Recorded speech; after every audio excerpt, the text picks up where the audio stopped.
Good morning. Good morning.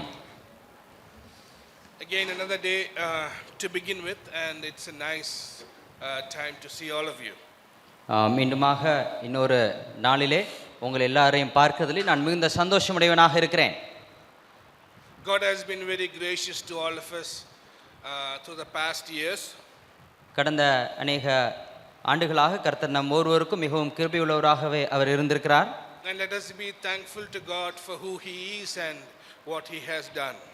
அவர் யாராக இருக்கிறார் என்பதை நினைத்தும் அவர் நமக்காக என்ன செய்திருக்கிறார் என்பதை நினைத்தும் நாம் அவருக்கு நன்றியுள்ளவர்களாக இருப்போமாக.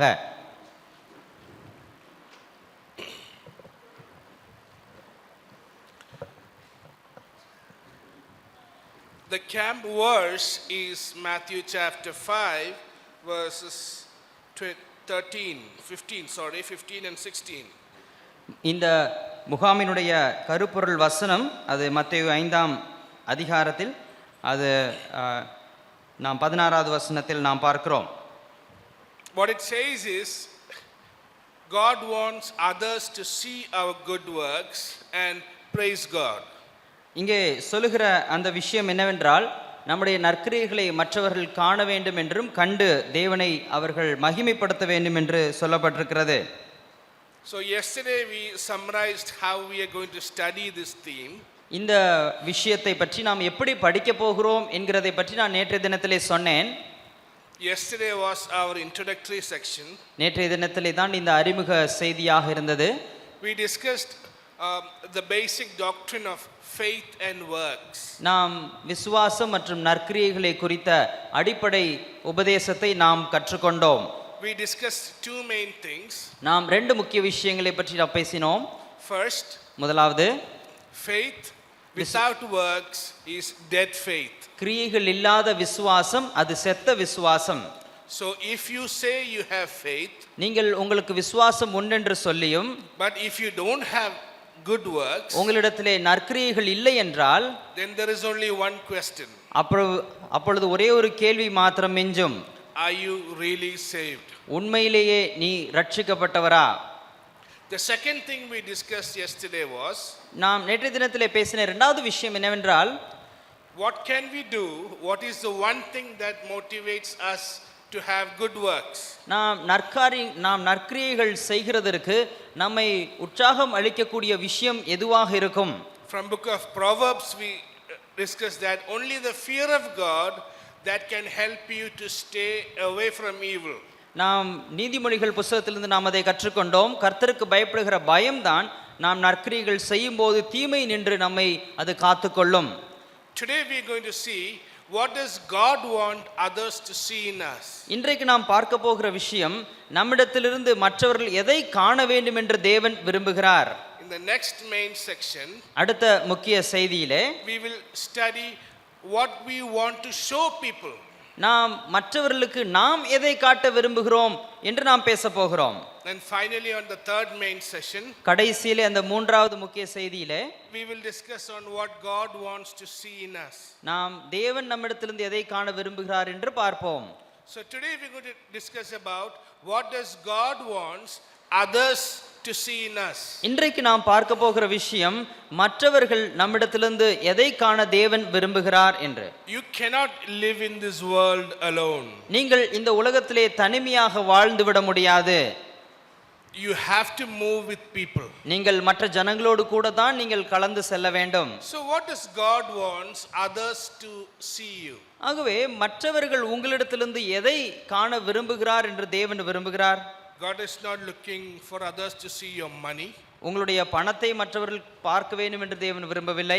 or your education, அல்லது உங்களுடைய படிப்பையோ, your family. உங்களுடைய குடும்பத்தையோ. What does He wants others to see from you? உங்களிடத்திலிருந்து மற்றவர்கள் எதை பார்க்க வேண்டும் என்று தேவன் விரும்புகிறார்? It is nothing but character. உங்களுடைய குணத்தை தவிர வேறு ஒன்றுமல்ல. Character is very important. உங்களுடைய குணங்கள் மிக முக்கியம். You cannot gift somebody character. நீங்கள் உங்களால் ஒருவருக்கும் உங்களுடைய குணத்தை நீங்கள் பரிசாக வழங்க முடியாது. We know that God gifted you salvation. உங்களுக்கு தெரியும், தேவன் உங்களுக்கு ரட்சிப்பை ஈவாக கொடுத்திருக்கிறார். That means when we were dead in sins, God gifted us with forgiveness, gifted us with Jesus Christ. அதனுடைய அர்த்தம் நாம் பாவங்களிலே மரித்தவர்களாக இருந்தபோது தேவன் நமக்கு ரட்சிப்பை ஈவாக கொடுத்தார், நமக்கு பாவ மன்னிப்பை ஈவாக இலவசமாக கொடுத்தார். That is a very good thing. அது மிக நல்ல விஷயம். But character cannot be gifted. ஆனால் ஒரு குணத்தை அப்படியே பரிசாக அளித்து விட முடியாது. Like God will not say, I am going to bless you, from tomorrow onwards you will love your enemies. அங்கே தேவன் இவ்விதமாக சொல்ல மாட்டார். அதாவது நாளை தினத்திலிருந்து நான் இவ்விதமாக உன்னை ஆசீர்வதிக்கிறேன், நீ உன்னுடைய சத்துருக்களை மன்னித்து விடுவாய் என்று. That is not character. அது ஒரு அப்படி கொடுப்பது ஒரு குணம் அல்ல. It is like a robot or something else. அது ஒரு இயந்திரம் போன்றுதான் அது இருக்கும். So character is something God wants us to have. ஆகவே குணம் என்று சொல்லும்போது தேவன் நம்மிடத்தில் அது இருக்க வேண்டும் என்று அவர் எதிர்பார்க்கிறார். When we accepted Christ as our personal savior, நம்முடைய சொந்த இரட்சகராக நம்முடைய ஆண்டவராக இயேசு கிறிஸ்துவை நாம் ஏற்றுக்கொள்ளும் போது, and when God forgave our sin, நம்முடைய பாவங்களை தேவன் மன்னித்த போது, he could have taken us to heaven. அவர் நம்மை உடனடியாக பரலோகத்திற்கு எடுத்துவிட்டு சென்றிருக்க முடியும். Why did he keep us on the earth? நம்மை ஏன் அவர் இன்னும் இந்த பூமியில் வைத்திருக்கிறார்? Because God wants us to develop character. ஏனென்றால் நமக்குள் அந்த குணாதிசயங்கள் உருவாக வேண்டும் என்று தேவன் விரும்புகிறார். Because holiness without character is useless. ஏனென்றால் குணாதிசயங்கள் இல்லாத ஒரு பரிசுத்தம் அதுவும் பயனற்றது. God is holy. தேவன் பரிசுத்தமுள்ளவராக இருக்கிறார். God does not have sin. கர்த்தரிடத்திலே பாவம் இல்லை. But he also has good character. ஆனால் அவரிடத்திலே நல்ல குணாதிசயங்கள் உண்டு. That is why even if somebody is without sin, he still needs a good character. ஆகவேதான் ஒருவரிடத்திலே பாவம் இல்லை என்றாலும் கூட இன்னும் நல்ல குணாதிசயங்கள் அது இருக்க வேண்டியது அவசியம். So today we look at few passages and discuss the basics of good character. இன்றைக்கு ஒரு சில வேத வசனங்களை நாம் பார்த்து நல்ல குணாதிசயங்களை பற்றி சொல்லக்கூடிய அந்த பகுதிகளை நாம் பார்க்க போகிறோம். We will start with the passage from our theme verse, Matthew chapter 5. நம்முடைய கருப்பொருள் வசனத்தை நாம் பார்த்து நம்முடைய பாடத்தை துவங்குவோம். மத்தேயு 5ஆம் அதிகாரம். We will look at Matthew 5 and 1 Corinthians 13. நாம் மத்தேயு 5ஆம் அதிகாரத்தையும் நாம் 1 கொரிந்தியர் 15ஆம் அதிகாரத்தையும் நாம் பார்க்க போகிறோம். So what is our point in today's session? இன்றைக்கு நம்முடைய இந்த செய்தியினுடைய குறிப்பு என்னவாக இருக்கிறது? God wants others to enjoy our character. நம்முடைய குணாதிசயங்களை மற்றவர்கள் பார்த்து அதை அனுபவிக்க வேண்டும் என்று தேவன் விரும்புகிறார். Not any character. ஏதோ ஒரு குணாதிசயம் அல்ல. A character which God wants us to show to other people. மற்றவர்களுக்கு நாம் காட்ட வேண்டும் என்று தேவன் விரும்பக்கூடிய குணாதிசயங்கள். Matthew 5, 6, 7 is full of such character instruction. மத்தேயு 5, 6, 7 ஆகிய அதிகாரங்கள் அப்படிப்பட்ட குணாதிசயங்கள் கொண்டிருக்க வேண்டும் என்று அதை பற்றி சொல்லக்கூடிய அநேக வசனங்கள் அதில் உண்டு. So what is character? குணாதிசயம் என்றால் என்ன? Character is something that others can enjoy when we do. நாம் அதை செய்யும் போது அல்லது கொண்டிருக்கும் போது மற்றவர்களால் அதை பார்த்து சந்தோஷப்பட முடியும். So let us go through Matthew chapter 5. நாம் மத்தேயு 5ஆம் அதிகாரத்தை நாம் இப்பொழுது பார்க்கலாம். We will read from Matthew 3:5 all the way to 14. நாம் மத்தேயு 5ஆம் அதிகாரத்தில் 3 முதல் 14 வசனம் வரைக்குமாக நாம் வாசிக்க போகிறோம். After that we will turn to 1 Corinthians 13 about the love passage. அதற்கு அப்புறமாக 1 கொரிந்தியர் 13ஆம் அதிகாரத்தில் அன்பை பற்றி சொல்லக்கூடிய அந்த பகுதியை நாம் பார்ப்போம். That means these are things minimum God wants others to see in us. அதாவது இதனுடைய அர்த்தம் குறைந்தபட்சம் இதையாவது மற்றவர்கள் நம்மிடத்திலே காண வேண்டும் என்றுதான் தேவன் விரும்புகிறார். You are the salt of the earth. நீங்கள் இந்த உலகத்திற்கு உப்பாக இருக்கிறீர்கள். You are the light of the world. நீங்கள் இந்த பூமிக்கு வெளிச்சமாக இருக்கிறீர்கள். But you have to be beneficial to other people. நீங்கள் மற்றவர்களுக்கு பயனளிக்க கூடியவர்களாக இருக்க வேண்டும். And the only way God will accept is if you have character. உங்களுக்கு குணாதிசயம் இருக்கும்போதுதான் தேவன் இப்படிப்பட்ட நற்காரியங்களை அவர் அங்கீகரிப்பார். Let us look at few characteristics. நாம் ஒரு சில குணாதிசயங்களை நாம் இங்கிருந்து பார்க்கலாம். we will read from verse 3 of Matthew chapter 5. மத்தேயு 5ஆம் அதிகாரத்தில் 3ஆம் வசனத்தை இப்பொழுது வாசிக்கலாம். It says, "Blessed are the poor in spirit, for theirs is the kingdom of heaven." இவ்விதமாக பார்க்கிறோம், ஆவியில் எளிமை உள்ளவர்கள் பாக்கியவான்கள், பரலோக ராஜ்யம் அவர்களுடையது. What does it mean to be poor in spirit? ஆவியில் எளிமை உள்ளவர்களாய் இருப்பது என்றால் என்ன? What that means is, when a person feels the need to depend on God, அதாவது ஒரு நபர் தேவனை தான் சார்ந்திருக்க வேண்டும் என்கிற அவசியத்தை அவன் உணர்ந்து, and if that person is humble because of that, அதனாலே தனக்கு தான் தாழ்மையாக இருப்பது, then that is a very good character. அப்படி செய்யும்போது அது ஒரு நல்ல குணாதிசயம். When do we usually become humble? நாம் எப்பொழுது பொதுவாக நாம் தாழ்மையாக இருப்போம்? That means when do we talk nicely, softly? எப்பொழுது நாம் மிக மென்மையாகவும் மிக பண்போடும் கூட நாம் பேசுவோம்? Maybe after we have an accident and it is because of our mistake. ஒருவேளை நம்முடைய தவறினாலே ஏதோ ஒரு விபத்து accident நடந்துவிட்டால், or when you fail in the exam, அல்லது நீங்கள் பரீட்சையிலே தோற்றுவிட்டால், and when some problem comes, suddenly we become so gentle, so soft, so nice. திடீரென்று நம் மூலமாக ஏதாவது பிரச்சனை ஏற்பட்டு விட்டால் நாம் உடனடியாக மிக மென்மையானவர்களாக பண்பானவர்களாக நாம் மாறிவிடுவோம். But God doesn't like that character. ஆனால் தேவன் அப்படிப்பட்ட ஒரு குணாதிசயத்தை விரும்புகிறதில்லை. God wants us to be humble for what? Because we depend on him. We feel that we need to depend on him. நாம் அவரை சார்ந்திருக்கிறோம் அல்லது அவரை சார்ந்திருப்பது அவசியம் என்கிற விஷயத்தை நாம் உணர்ந்து அப்படி இருக்கும்போது தான் தேவனுக்கு விருப்பம் உண்டு. Because God wants such humble character to form in us. காரணம், தேவன் அப்படிப்பட்ட ஒரு தாழ்மையான குணாதிசயம் நமக்குள் உருவாகும்படி விரும்புகிறார். Because only then others will be able to enjoy your character. ஏனென்றால் அப்பொழுது மாத்திரமே மற்றவர்களால் நம்முடைய குணாதிசயத்தை கண்டு சந்தோஷப்பட முடியும். It is like a man selling coffee in the railway station. இது அந்த ரயில்வே ஸ்டேஷனிலே ஒரு காஃபி வித்து கொண்டு போகக்கூடிய மனுஷனை போன்றது. He will say coffee, coffee in a very loud voice, in a special tone. அவன் காப்பி காப்பி என்று சொல்லி அவன் ஒரு விசேஷமான தனக்குரிய அந்த குரலிலே அவன் சத்தமிட்டு கொண்டே அவன் செல்லுவான். But when you buy coffee and talk to him, he will talk as a normal person. ஆனால் அவனிடத்திலே நீங்கள் பேசுவீர்களானால் அவன் சாதாரண ஒரு மனுஷனை போலதான் அவனிடத்திலே பேசுவான். As soon as he gives our money back, நம்முடைய பணத்தை அவன் வாங்கி தன்னுடைய பைக்குள் போட்டுக்கொண்ட உடனேயே he will start shouting coffee, coffee in a different tone. அவன் வேறு ஒரு ராகத்திலே காப்பி காப்பி என்று சொல்லி அவன் சத்தமிட்டு கொண்டு சென்று விடுவான். Many times our character change like that. அநேக வேளைகளிலே நம்முடைய குணாதிசயங்கள் இப்படித்தான் மாறுகிறது. When we need God, when we are in trouble, we become very nice Christians. நமக்கு தேவன் தேவைப்படும் போது அல்லது நமக்கு ஒரு பிரச்சனை ஏற்படும் போது நாம் நல்ல கிறிஸ்தவர்களாக மாறி But விடுகிறோம். after that, ஆனால் அதுக்கப்புறம் we become as normal as we can. நாம் எவ்வளவு சாதாரணமாக வாழ முடியுமோ அப்படி வாழ்ந்து விடுவோம். But God wants us to understand one thing. ஆனால் தேவன் நாம் ஒரு விஷயத்தை புரிந்து கொள்ள வேண்டும் என்று விரும்புகிறார். If you feel that you need God, நீங்கள் தேவன் உங்களுக்கு தேவை என்று நீங்கள் உணரும் போது, if you believe that you need to depend on God, நீங்கள் தேவனை சார்ந்து இருக்க வேண்டும் என்று நீங்கள் உணரும் போது, and with that feeling if you depend on God, அந்த உணர்வோடு கூட தேவனை நீங்கள் சார்ந்து இருக்கும் போது, then you become humble. நீங்கள் தாழ்மையுள்ளவர்களாக மாறுவீர்கள். And only humility can be enjoyed by other people. அந்த அப்படிப்பட்ட தாழ்மை மாத்திரமே மற்றவர்களால் அவர்கள் அதை கண்டு சந்தோஷப்பட முடியும்.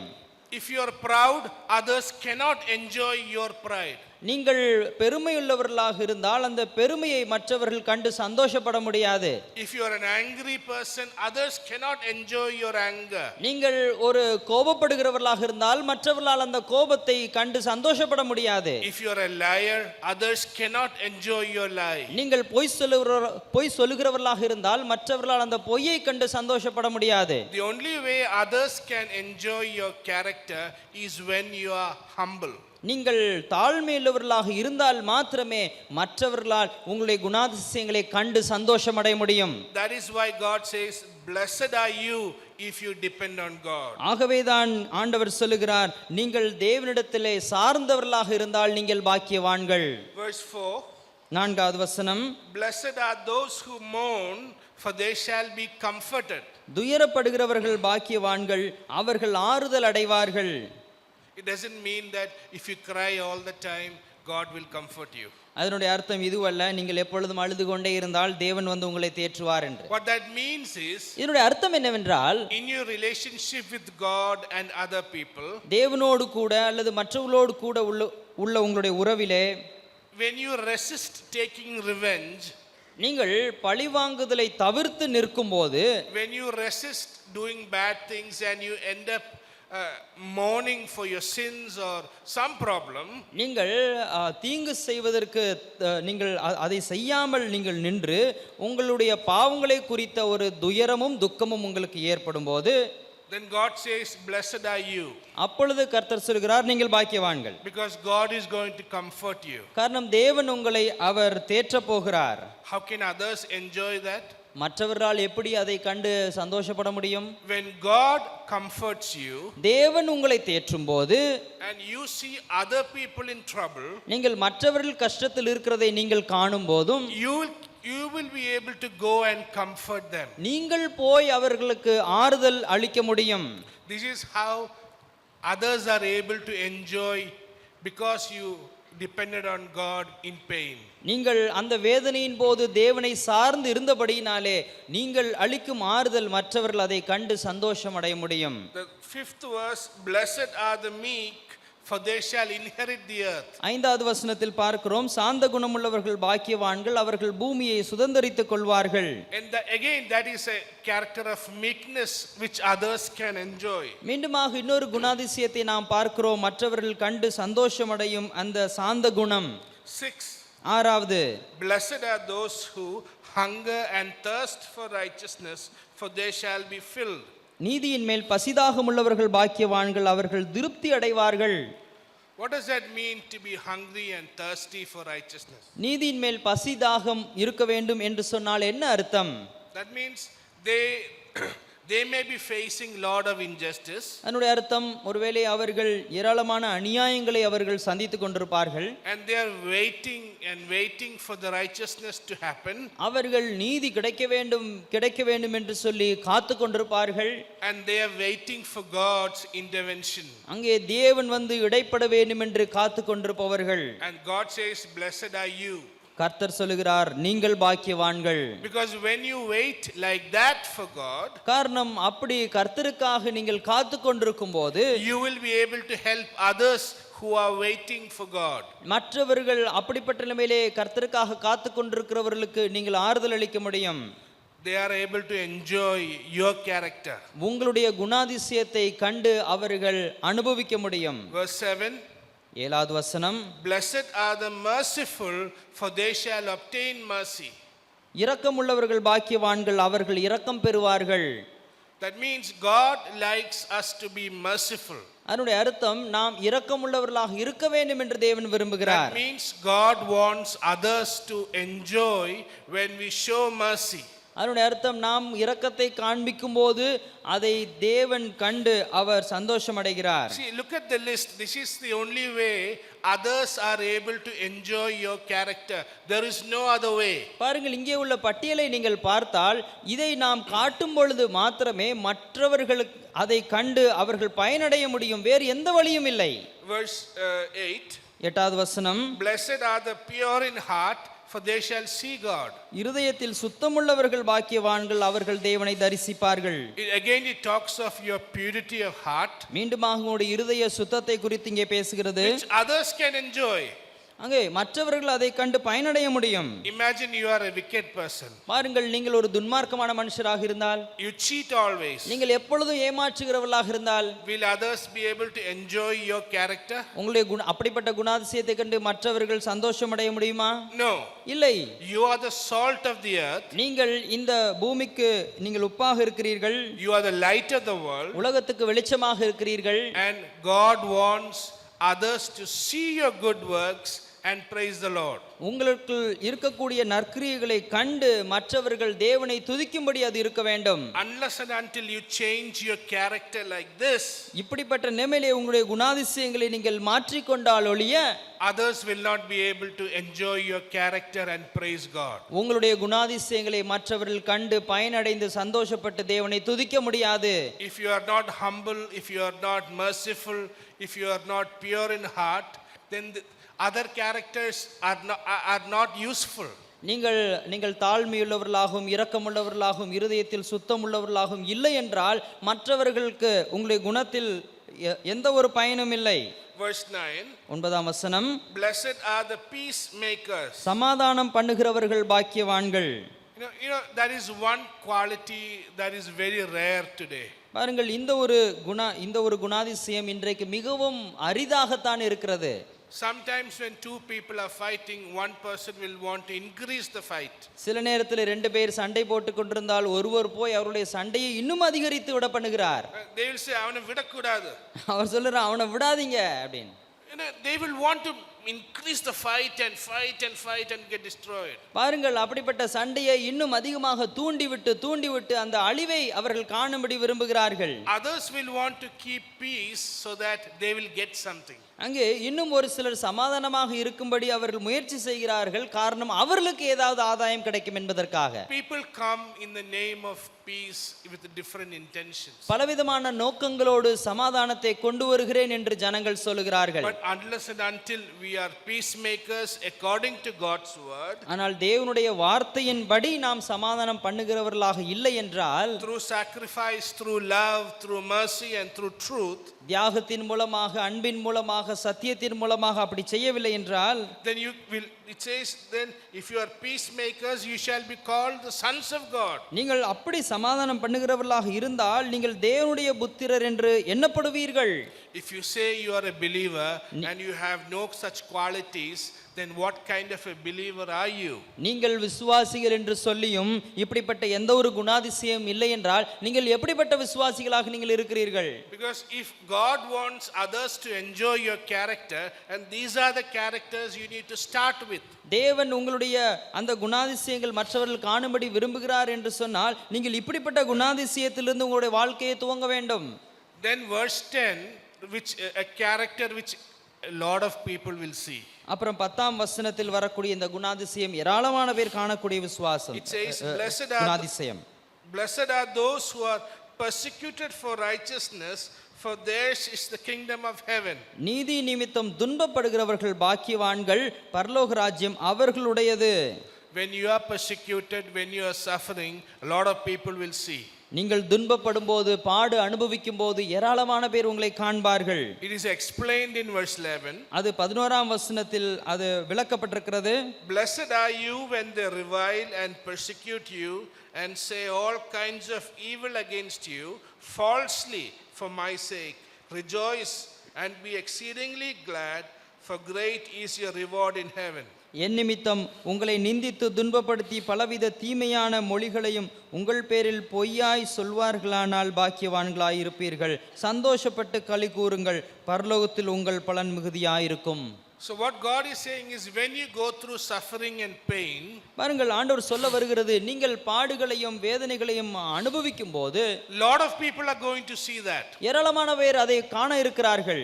But if you are suffering because of you standing for what is right, ஆனால் நீங்கள் நின்று கொண்டிருக்கிற சத்தியத்திற்காக தொடர்ந்து நிற்கும் போது, then God says you are a blessed person. அப்பொழுது ஆண்டவர் சொல்லுகிறார், நீங்கள் பாக்கியவான்களாக இருப்பீர்கள். Because God says prophets like Isaiah, Jeremiah, Ezekiel suffered like that. காரணம், ஆண்டவர் சொல்லுகிறார், அதாவது தீர்க்கதரிசிகள் ஏசாயா, எரேமியா போன்றவர்கள் எல்லாம் அப்படி அவர்கள் பாடுபட்டார்கள். So what God is trying to speak in Matthew chapter 5, 6, 7 is a great set of qualities which God wants others to see in you. இந்த மத்தேயு 5, 6, 7 ஆகிய அதிகாரங்களில் ஆண்டவர் சொல்லக்கூடிய அந்த விஷயங்கள் எல்லாம் மற்றவர்கள் உங்களிடத்திலே காண வேண்டும் என்று தேவன் விரும்பக்கூடிய குணாதிசயங்கள். After saying all these things, God is saying you are the light of the world, you are the salt of the earth, and God wants others to see your good works and praise the Lord. இதையெல்லாம் சொல்லிவிட்டதற்கு அப்புறம் ஆண்டவர் சொல்லுகிறார், நீங்கள் பூமிக்கு உப்பாய் இருக்கிறீர்கள், நீங்கள் உலகத்திற்கு வெளிச்சமாய் இருக்கிறீர்கள், மற்றவர்கள் உங்களுடைய நற்கிரியைகளை கண்டு அவர்கள் பிதாவை துதிக்க வேண்டும் என்று. So that means God wants others to enjoy your humility, your integrity, your character, your mercy, and all kinds of good things. அதனுடைய அர்த்தம் மற்றவர்கள் உங்களிடத்தில் இருக்கக்கூடிய தாழ்மையும் உத்தம தன்மையும் அந்த உண்மையும் அந்த இரக்கத்தையும் அவர்கள் கண்டு கர்த்தரை மகிமைப்படுத்த வேண்டும். So after saying salt and light illustration, இந்த உப்பு மற்றும் வெளிச்சத்தை குறித்த இந்த உவமையை சொன்னதற்கு அப்புறம் God says few more things, few more good characters that we need to have. நமக்கு இருக்க வேண்டிய இன்னும் சில குணாதிசயங்களை குறித்து அவர் இந்த அதிகாரத்தில் எழுதுகிறார். First is murder. முதலாவது கொலை பாதகம். And God knows that not everybody is a violent murderer. ஆண்டவருக்கு தெரியும் எல்லாரும் அவ்வளவு கொலை செய்யக்கூடிய கொடூரமானவர்கள் அல்ல என்று. So verse 21 and 22. ஆகவே 21 22 ஆகிய வசனங்கள் சொல்லுகிறது, கொலை செய்யாதிருப்பாயாக என்பதும் கொலை செய்கிறவன் நியாய தீர்ப்புக்கு ஏதுவாயிருப்பான் என்பதும் பூர்வத்தாருக்கு உரைக்கப்பட்டது என்று கேள்விப்பட்டிருக்கிறீர்கள். நான் உங்களுக்கு சொல்லுகிறேன், தன் சகோதரனை நியாயமில்லாமல் கோபித்துக் கொள்பவன் நியாய தீர்ப்புக்கு ஏதுவாயிருப்பான், தன் சகோதரனை வீணன் என்று சொல்லுகிறவன் ஆலோசனை சங்க தீர்ப்புக்கு ஏதுவாயிருப்பான், மூடனே என்று சொல்லுகிறவன் எரிநரகத்திற்கு ஏதுவாயிருப்பான். Yes, that means God says if you are angry without cause, if you are an angry hot-tempered person, then God says it is as equal as committing murder. ஆண்டவர் சொல்லுகிறார், நீங்கள் கோபப்படுகிறவர்களாக அல்லது முன்கோபம் அதிகமாக எரிச்சல் உள்ளவர்களாக நீங்கள் இருப்பீர்களானால் அது கொலை செய்கிறதற்கு சமமாக இருக்கிறது என்று. So then what is God's solution? From verse 23 to 26 God gives a solution. இந்த விஷயத்திற்கு ஆண்டவர் தரும் தீர்வு என்ன? 23 முதல் 26 வரை உள்ள வசனங்களில் பார்க்கிறோம். He says if you bring a gift to the altar and if you see that there is a problem between you and another person, you sort it out and then come and worship me. நீங்கள் பலிபீட தண்டைக்கு உங்களுடைய காணிக்கைகளை கொண்டு வரும்போது உங்களுக்கும் மற்றவர்களுக்கும் பிரச்சனை இருக்கும் என்று நீங்கள் உணர்ந்தால் அதை உடனடியாக தீர்த்ததற்கு அப்புறமாக வந்து காணிக்கையை படைக்க வேண்டும் என்று சொல்லுகிறார். That is a kind of quality which others will enjoy. இப்படிப்பட்ட குணாதிசயங்களை தான் மற்றவர்கள் கண்டு அவர்கள் சந்தோஷம் அடைவார்கள்.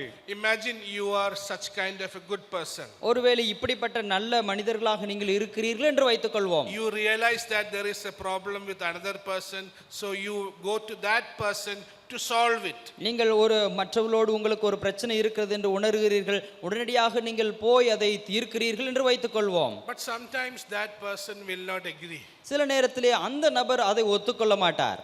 We cannot do anything. நம்மால் ஒன்றும் செய்ய முடியாது. But if we have this character of going and solving problems, ஆனால் இப்படிப்பட்ட நாம் போய் அந்த பிரச்சனைகளை தீர்க்கும்படி முயற்சி செய்கிற குணம் படைத்தவர்களாக இருப்போமானால் then others will be able to enjoy that good character. அப்படிப்பட்ட நல்ல குணத்தை மற்றவர்கள் கண்டு அவர்கள் சந்தோஷமடைய பயனடைய முடியும். Because it will take humility to say, brother or sister, let us solve a problem. காரணம் இவ்விதமாக செய்வது, சகோதரனே சகோதரியே இந்த பிரச்சனையை நாம் தீர்க்கலாமே என்று சொல்வதற்கு ஒரு தாழ்மை அவசியமாக இருக்கிறது. Bottom line, unless and until you have humility, others cannot enjoy your character. நான் சொல்ல வருவது என்னவென்றால், நம்மிடத்திலே இந்த இப்படிப்பட்ட தாழ்மை இருக்குமானால் மற்றவர்கள் நம்முடைய குணத்தை கண்டு சந்தோஷமடைய முடியும். The next topic addressed in the same chapter is adultery. அடுத்து இதே அதிகாரத்தில் வரக்கூடிய அடுத்த விஷயம் விபச்சாரம். It says you should not commit adultery. நீங்கள் விபச்சாரம் செய்யக்கூடாது என்று சொல்லப்பட்டிருக்கிறது. What that means is, அதனுடைய அர்த்தம் என்னவென்றால், that means God wants us to treat other people with respect. மற்றவர்களை நாம் மரியாதையோடு கூட நாம் பார்க்க வேண்டும் என்று தேவன் விரும்புகிறார். Because unless and until we respect people, others will not be able to enjoy your character. நாம் மற்றவர்களை மதிக்காத நிலைமையிலேயே நம்முடைய குணத்தை ஒருவரும் கண்டு சந்தோஷம் அடைய முடியாது. And major two things are from verse 38 to 42 and 43 to 48. அங்கே 38 முதல் 42 43 முதல் 48 ஆகிய வசனங்களுக்கு இடையே ரெண்டு முக்கியமான விஷயங்களை பற்றி சொல்லப்பட்டிருக்கிறது. Something that more people will see and praise God. அநேகர் இந்த விஷயத்தை கண்டு தேவனை துதிக்க முடிகிற ஒரு குணாதிசயங்கள். It says in verse 38, you have heard it was said, an eye for an eye, a tooth for a tooth, but I tell you not to resist an evil person. Whoever slaps you on your right, turn to him the other. பாருங்கள் 38 கண்ணுக்கு கண் பல்லுக்கு பல் என்று உரைக்கப்பட்டதை கேள்விப்பட்டிருக்கிறீர்கள். நான் உங்களுக்கு சொல்லுகிறேன், தீமையோடு எதிர்த்து நிற்க வேண்டாம். ஒருவன் உன்னை வலது கன்னத்தில் அறைந்தால் அவனுக்கு மறு கன்னத்தை திருப்பிக் கொடு. In the Old Testament, it was said eye for an eye, tooth for tooth. பழைய ஏற்பாட்டில் இப்படி சொல்லப்பட்டிருக்கிறது, கண்ணுக்கு கண் பல்லுக்கு பல் என்று. But people understood it differently. ஆனால் மக்கள் அதை மிக தவறாக புரிந்து கொண்டிருக்கிறார்கள். Here Jesus is not correcting the Old Testament. இங்கே இயேசு கிறிஸ்து பழைய ஏற்பாட்டில் திருத்தம் செய்யவில்லை. He is correcting people's wrong understanding. ஜனங்களுடைய தவறான புரிந்து கொள்ளுதலை அவர் திருத்துகிறார். In the Old Testament, God said an eye for an eye, tooth for a tooth. பழைய ஏற்பாட்டில் கர்த்தர் சொன்னார் கண்ணுக்கு கண் பல்லுக்கு பல் என்று. Meaning, அதனுடைய அர்த்தம், your punishment should be equivalent to the crime. உங்களுக்கு கொடுக்கப்படும் தண்டனை நீங்கள் செய்த குற்றத்திற்கு சமமாக இருக்க வேண்டும் என்று. It is not talking about revenge. இது பழிவாங்குதலை பற்றி பேசவில்லை. Because even in the Old Testament it says don't take revenge. பழைய ஏற்பாட்டிலும் கூட சொல்லப்பட்டிருக்கிறது பழிவாங்க வேண்டாம் என்று. But ஆனால் if people are going to punish a criminal, ஒரு குற்றவாளியை ஜனங்கள் தண்டிக்கும் போது his punishment should be equivalent to the crime. அவனுக்கு கொடுக்கப்படும் தண்டனை அவன் செய்த குற்றத்திற்கு சமமாக இருக்க வேண்டும் என்று. If somebody hits another person and one tooth fell down, அங்கே ஒருவன் மற்றவனை அடித்து ஒரு பல் விழுந்து விட்டால் everybody gather together and say let us give him a punishment. எல்லாரும் ஒன்றாய் கூடி இருப்பார்கள். அப்பொழுது அவனுக்கு ஒரு தண்டனை கொடுக்கலாம் என்று யோசிப்பார்கள். And if they decide okay let us take all his 32, அங்கே அவர்கள் இப்படி அவனுடைய எல்லா பல்லையும் எடுத்து விட வேண்டும் என்று அவர்கள் தீர்மானித்தால் என்ன நடக்கும்? Then God says no, that is not correct. அப்பொழுதுதான் கர்த்தர் சொல்கிறார் அது சரியான தண்டனை அல்ல. Your punishment you give to a criminal should be equivalent to the crime he has committed. ஒரு குற்றவாளிக்கு நீங்கள் கொடுக்கும் தண்டனை அவன் செய்த குற்றத்திற்கு தகுந்ததாக இருக்க வேண்டும். But people misinterpreted saying that we can take revenge anytime we want. அங்கே ஆனால் இதை ஜனங்கள் தவறாக புரிந்து கொண்டு நாம் எந்த நேரத்தில் வேண்டுமானாலும் பழி வாங்கிக் கொள்ளலாம் என்று யோசித்தார்கள். But God says if somebody hits you on the right, show them the left. அங்கே ஆனால் ஆண்டவர் சொன்னார் ஒருவன் உங்களை வலது கன்னத்தில் அறைந்தால் அவனுக்கு இடது கன்னத்தை காண்பேன். It doesn't mean that if somebody hits here, I say okay man, hit here like இதனுடைய that. அர்த்தம் ஒருவன் நம்முடைய வலது கன்னத்தில் அறைந்து விட்டால் நாம் இங்கே இந்த பக்கத்தை காண்பித்து என்னை அடி என்று நாம் சொல்லக்கூடாது. What that means is அதனுடைய அர்த்தம் என்னவென்றால் that we should not take revenge. நாம் பழி வாங்க கூடாது என்பதுதான். If somebody hits here and if they want to hit here, let them hit here. அங்கே ஒருவன் இந்த பக்கத்தில் அறைந்து அதற்கு அப்புறம் இந்த பக்கத்திலும் அறைய வேண்டும் என்று விரும்பினால் அவன் அங்கேயும் அறைந்து கொள்ளட்டும். Can we live like that? அப்படி நம்மால் வாழ முடியுமா? Well, if you are a follower of Jesus Christ, நீங்கள் ஆண்டவராக இயேசு கிறிஸ்துவை பின்பற்றுகிறவர்களாக இருந்தால் Jesus lived like that. இயேசு கிறிஸ்து அப்படி வாழ்ந்தார். You are supposed to live like that. நீங்களும் அப்படி வாழ வேண்டும். And when Jesus lived like that, இயேசு அப்படி வாழ்ந்திருப்பாரேயானால் people crucified him. ஜனங்கள் அவரை சிலுவையில் அடித்தார்கள். And when you live like that, நீங்கள் அப்படி வாழும்போது people will always hurt you. ஜனங்கள் உங்களை எப்பொழுதுமே துன்புறுத்துவார்கள். But you have to make that decision.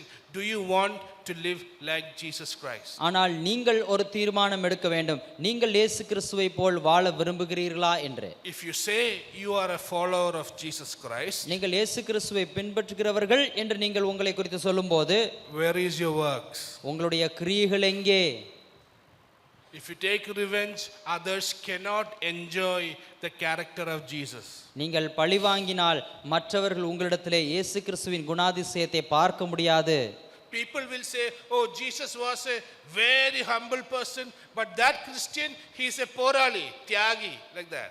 அங்கே இந்த நம்முடைய ஆண்டவராக இயேசு கிறிஸ்துவை பார்த்து ஜனங்கள் சொல்லும்போது, ஓ, அவர் மிகவும் பெரிய ஒரு தியாகமான ஒரு மனுஷர், ஆனால் அவர் அவர் மிக ஒரு பெரிய ஒரு போராளி என்று அவர்கள் சொல்வார்கள். Does our character reflect the humility of Jesus? ஆனால் நம்முடைய இந்த குணாதிசயங்கள் இயேசு கிறிஸ்துவின் தாழ்மையை பிரதிபலிக்கிறதா? Again in verse 43 onwards, மீண்டுமாக 43வது வசனத்திலிருந்து the chapter highlights one more character. இந்த அதிகாரம் இன்னொரு குணத்தை பற்றியும் நமக்கு பேசுகிறது. Matthew chapter 5, 43 onwards. மத்தேயு 5ஆம் அதிகாரத்தில் 43வது வசனம் முதற்கொண்டு, You have heard that it was said, you shall love your neighbor and hate your enemy. உனக்கு அடுத்தவனை சிநேகித்து உன் சத்துருவை பகைப்பாயாக என்று சொல்லப்பட்டதை கேள்விப்பட்டிருப்பீர்கள். Bible doesn't say like that. வேதம் அப்படி ஒன்றும் சொல்லவில்லை. Lot of people say like that. அநேகர் அப்படி சொல்லுகிறார்கள். See, people understood that they are free to hate the enemy. அங்கே இப்படியாக ஜனங்கள் புரிந்து கொண்டிருக்கிறார்கள், தங்களுடைய சத்துருக்களை அவர்கள் பகைத்து கொள்ளலாம் என்று அவர்கள் எடுத்துக்கொள்கிறார்கள். But verse 44 says, I say to you, love your enemies. ஆனால் 45 நாம் வாசிக்கிறோம், உங்களுடைய சத்துருக்களை சிநேகியுங்கள் என்று. Bless those who curse you. அங்கே உங்களை சபிக்கிறவர்களை நீங்கள் ஆசீர்வதியுங்கள். And do good to those who hate you. உங்களை பகைக்கிறவர்களுக்கு நன்மை செய்யுங்கள். So that you may be sons of the Father in heaven. நீங்கள் அப்பொழுது பரலோகத்தில் இருக்கிற உங்கள் பிதாவுக்கு புத்திரராக இருப்பீர்கள். What does that mean? அதனுடைய அர்த்தம் என்ன? Even your enemies should enjoy your good character. உங்களுடைய நல்ல குணாதிசயங்களை உங்களுடைய சத்துருக்கள் கூட கண்டு சந்தோஷமடைய வேண்டும். What we usually say is, நாம் வழக்கமாக இப்படி நாம் சொல்வதுண்டு, if you love me, you will enjoy my good character. நீ என்னிடத்தில் அன்பாயிருந்தால் என்னிடத்தில் நல்ல குணத்தை நீ பார்க்க முடியும். But if you don't behave properly, you will see another face of me. ஆனால் நீ என்னிடத்தில் நன்றாக நடந்து கொள்ளவில்லை என்றால் என்னுடைய இன்னொரு முகத்தை நீ பார்க்க வேண்டும். That is not a Christian character which others can enjoy. மற்றவர்கள் கண்டு சந்தோஷப்பட்டு அனுபவிக்கக்கூடிய கிறிஸ்தவ குணாதிசயம் அதுவல்ல. Christian character specially means, கிறிஸ்தவ குணாதிசயம் விசேஷமாக என்னவென்றால், even your enemies should be able to enjoy your good character. உங்களுடைய நல்ல குணாதிசயங்களை உங்களுடைய சத்துருக்கள் கூட கண்டு சந்தோஷமடைந்து களிகூற வேண்டும். Love your enemies. Don't trust them because they will cheat you, but you love them. நீ உங்களை சத்துருக்களை சிநேகிக்க வேண்டும், அவர்களை நம்பக்கூடாது, ஏனென்றால் அவர்கள் ஏமாற்றி விடுவார்கள்.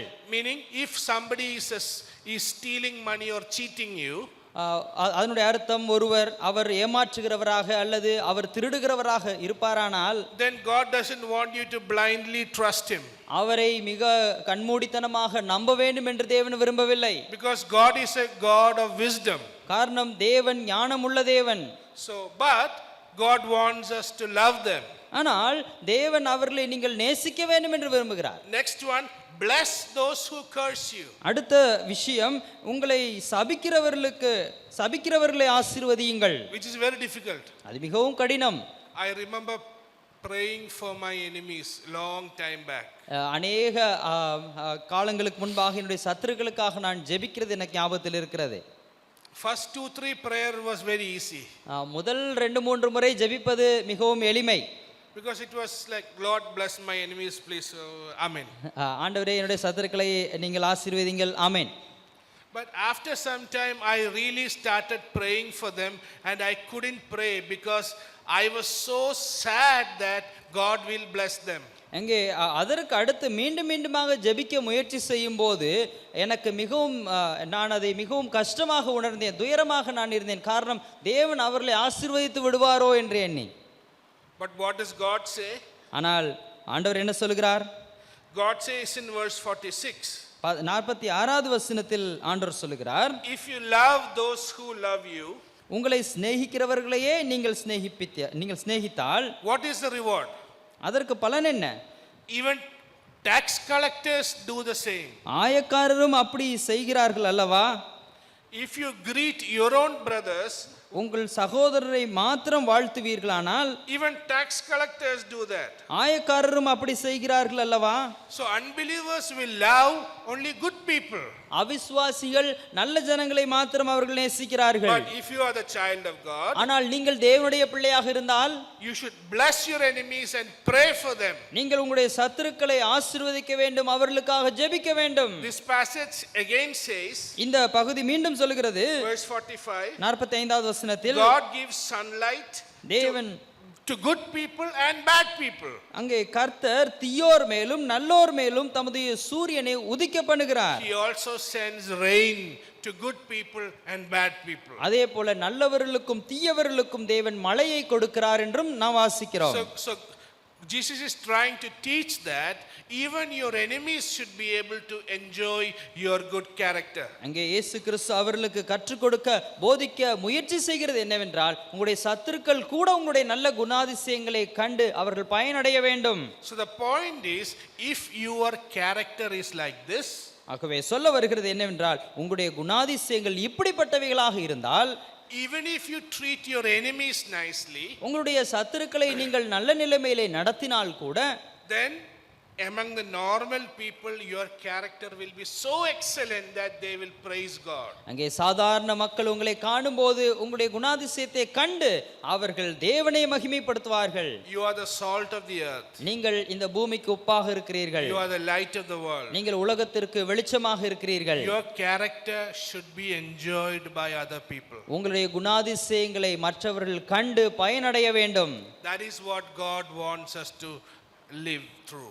அப்படித்தான் நாம் வாழ வேண்டும் என்று நம்முடைய தேவன் விரும்புகிறார். So character is for others to enjoy. ஆகவே குணாதிசயங்கள் என்று சொன்னால் மற்றவர்கள் அதை கண்டு பயனடைவதற்கு. In the last few minutes we will turn to 1 Corinthians chapter 13 to explain that one point. அங்கே நாம் கடைசி சில நிமிடங்களுக்கு நாம் 1 கொரிந்தியர் 13 உள்ள அந்த ஒரு குறிப்பை நாம் விளக்குவதற்கு அந்த பகுதியை பார்க்கலாம். 1 Corinthians 13, that love passage. 1 கொரிந்தியர் 13 அந்த அன்பின் வேத பகுதி இருக்கிறது. So what is love? அன்பு என்றால் என்ன? Love is a very good emotion that helps people to bind together. நாம் மனுஷர்கள் ஒருவருக்கொருவர் இடையே நாம் ஒன்றாக இணைவதற்கு இந்த ஒரு குணாதிசயம் மிக உறுதுணையாக இருக்கிறது. We will read from verse 4, 5 and 6 and 7. 4, 5, 6, 7 ஆகிய வசனங்களை நாம் வாசிக்கலாம். Again, what is the point? மீண்டுமாக நாம் சொல்ல வருகிறது என்ன? Your character is if your character is love, then it will be in such a way that others are able to enjoy it. உங்களுடைய குணாதிசயம் அன்பாக இருந்தால் அப்பொழுது மற்றவர்கள் அதை கண்டு அல்லது அதனால் பயனடைய முடியும். Verse 4, it says, love suffers long. 4வது வசனத்தில் அன்பு அது நீடிய சாந்தம் உடையது. That means even when people are hurting you, you will be patient with them. அதனுடைய அர்த்தம் மக்கள் உங்களை துன்புறுத்தினாலும் நீங்கள் பொறுமையுள்ளவர்களாக இருப்பீர்கள் என்று. They will have to enjoy your patience. உங்களுடைய பொறுமையை அவர்கள் கண்டு சந்தோஷமடைய முடியும். It says love is kind. அன்பு அது தயவுள்ளது என்று பார்க்கிறோம். That means others are supposed to enjoy your kindness. அதனுடைய அர்த்தம் மற்றவர்கள் உங்களுடைய தயவை கண்டு அவர்கள் சந்தோஷமடைய முடியும். Then it says love does not envy. அதற்கு அப்புறம் பார்க்கிறோம் அன்புக்கு பொறாமை இல்லை. What that means is love is not jealous. அங்க அன்பு அது ஒருபோதும் பொறாமை அடையாது. If others have good marks than you will not become jealous. மற்றவர்கள் உங்களை காட்டிலும் அதிக மதிப்பெண்கள் எடுத்தால் உங்களுக்கு பொறாமை வராது. Then if you become jealous, others will not be able to enjoy your character. ஆனால் உங்களுக்கு பொறாமை இருந்தால் மற்றவர்களால் அந்த குணத்தை கண்டு சந்தோஷமடைய முடியாது. Love does not parade itself. அன்பு தன்னை புகழாது. That means love doesn't boast. அதனுடைய அர்த்தம் அன்பு தன்னை பெருமையாக எண்ணிக்கொள்ளாது. It means if you meet a person and that person says I did this, I did that, I am this, I am that. காரணம் நீங்கள் ஒருவரை சந்திக்கும் போது அவர் நான் இதை செய்தேன், நான் தான் அதை செய்தேன், இப்படி ஒருவர் சொல்லிக்கொண்டே இருக்கிறார் என்று வைத்துக் கொள்வோம். That person will get fed up. அந்த கேட்டுக்கொண்டிருந்த மனுஷனுக்கு போதும் என்று ஆகிவிடும். They will not be able to enjoy you. அவர்களால் உங்களுடைய பேச்சை கண்டு அவர்கள் சந்தோஷமடைய முடியாது. Then love is not puffed up. Verse 4. அடுத்த 4ஆம் வசனத்தில் அன்பு இருமாப்பாய் இராது. Love, verse 5, love does not behave rudely. 5ஆம் வசனத்தில் அது அயோக்கியமானதை செய்யாது. Love does not get provoked. அன்பு அது சினமடையாது. Love rejoices in truth. அன்பு அது சத்தியத்தில் சந்தோஷப்படும். Love bears all things, hopes all things, and endures all things. அன்பு சகலத்தையும் தாங்கும், சகலத்தையும் விசுவாசிக்கும், சகலத்தையும் நம்பும், சகலத்தையும் சகிக்கும். So what we did today morning was to go through passages of Matthew chapter 5 and 1 Corinthians chapter 13, 4 to 7. ஆகவே இன்றைக்கு நாம் காலையிலே பார்த்த விஷயங்கள் மத்தேயு 5ஆம் அதிகாரத்தில் பார்த்த வசனங்கள், மத்தேயு 1 கொரிந்தியர் 13 4 முதல் 7 வரை உள்ள வசனங்களில் What did we go through? இதை நாம் இதிலிருந்து நாம் எதை நாம் கற்றுக்கொண்டோம்? One, முதலாவது, you should have a character. உங்களுக்கு குணாதிசயங்கள் தேவை.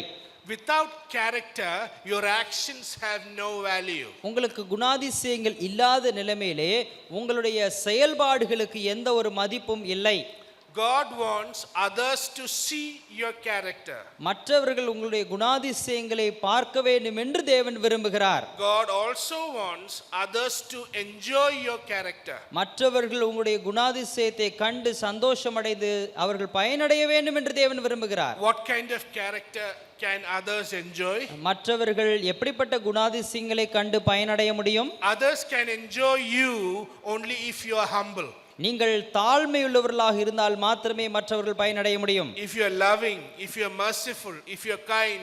நீங்கள் அன்போடு கூட இரக்கத்தோடு கூட தயவோடு கூட நடந்து கொள்ளும்போது, if you suffer for righteousness, நீங்கள் நீதிக்காக துன்பம் அடையும் போது, if you don't take revenge, நீங்கள் பழிவாங்காமல் இருக்கும்போது, if you pray for your enemies, உங்களுடைய சத்துருக்களுக்காக ஜெபிக்கும் போது, if you love everybody, நீங்கள் எல்லாரையும் நீங்கள் நேசிக்கும் போது, and if you forgive one another, நீங்கள் ஒருவருக்கொருவர் மன்னிக்கும் போது, only such character is able to be enjoyed by other people. அப்படிப்பட்ட குணாதிசயங்களை தான் மற்றவர்கள் கண்டு அவர்கள் பயனடைய முடியும். If you have any other character, உங்களுக்கு இதை தவிர மற்ற குணாதிசயங்கள் இருக்குமேயானால், then people will get irritated by you. உங்களால் ஜனங்களுக்கு எரிச்சல் தான் வரும். They will not praise the Father in heaven because of your character. உங்களுடைய குணாதிசயத்தை கண்டு அவர்கள் பரலோகத்தில் இருக்கிற பிதாவை அவர்கள் மகிமைப்படுத்த முடியாது. What does God wants from you? உங்களிடத்திலிருந்து தேவன் எதை எதிர்பார்க்கிறார்? He wants others to enjoy your character and praise God. மற்றவர்கள் உங்களிடத்தில் இருக்கும் அந்த குணாதிசயங்களை கண்டு தேவனை மகிமைப்படுத்த வேண்டும் என்று தேவன் விரும்புகிறார். But God wants others to enjoy your humility. ஆனால் தேவன் உங்களுடைய தாழ்மையை மற்றவர்கள் கண்டு பயனடைய வேண்டும் என்று விரும்புகிறார். Your kindness, your love, the way you suffer. உங்களுடைய கருணை, உங்களுடைய தயை, நீங்கள் பாடு அனுபவிக்கிற விதத்தை கண்டு. May God help us to be such kind of person. அப்படிப்பட்ட நபர்களாக இருப்பதற்கு தேவன் நமக்கு உதவி செய்வாராக. In the next main session, அடுத்த முக்கிய செய்தியின் போது we will deal with what you want to show other people. மற்றவர்களுக்கு நீங்கள் எதை காட்ட விரும்புகிறீர்கள் என்று நாம் பார்க்க போகிறோம். Because the challenge of following God is, காரணம் கர்த்தரை பின்பற்றுகிறதில் நமக்கு இருக்கக்கூடிய சவால், not everybody will see your good character. எல்லாருமே நம்முடைய நல்ல குணாதிசயங்களை பார்த்து விட முடியாது. So you will be tempted to show other people how good you are. ஆகவே நீங்கள் எவ்வளவு நல்லவர்களாக இருக்கிறீர்கள் என்பதை மற்றவர்களுக்கு காட்டும்படி ஏதாவது முயற்சியில் நாம் ஈடுபட்டு விடுவோம். That is called as hypocrisy. அதுதான் மாய்மாலம் என்று அர்த்தம். That does not have a reward. அதற்கு எந்த பலனும் இல்லை. We will look that in the next session. அதை நாம் அடுத்த செய்தியிலே நாம் பார்க்கலாம். But to summarize, ஆனால் இதை நாம் சுருக்கமாக சொல்ல வேண்டுமானால், others should enjoy your good character and praise the Father in heaven. அங்கே மற்றவர்கள் உங்களிடத்தில் இருக்கும் நல்ல குணாதிசயங்களை கண்டு பரலோகத்தில் இருக்கிற பிதாவை மகிமைப்படுத்த வேண்டும். May God help us to be that person. அப்படிப்பட்ட நபர்களாக இருப்பதற்கு தேவன் நமக்கு உதவி செய்வாராக. God help us. தேவன் நமக்கு உதவி செய்யட்டும்.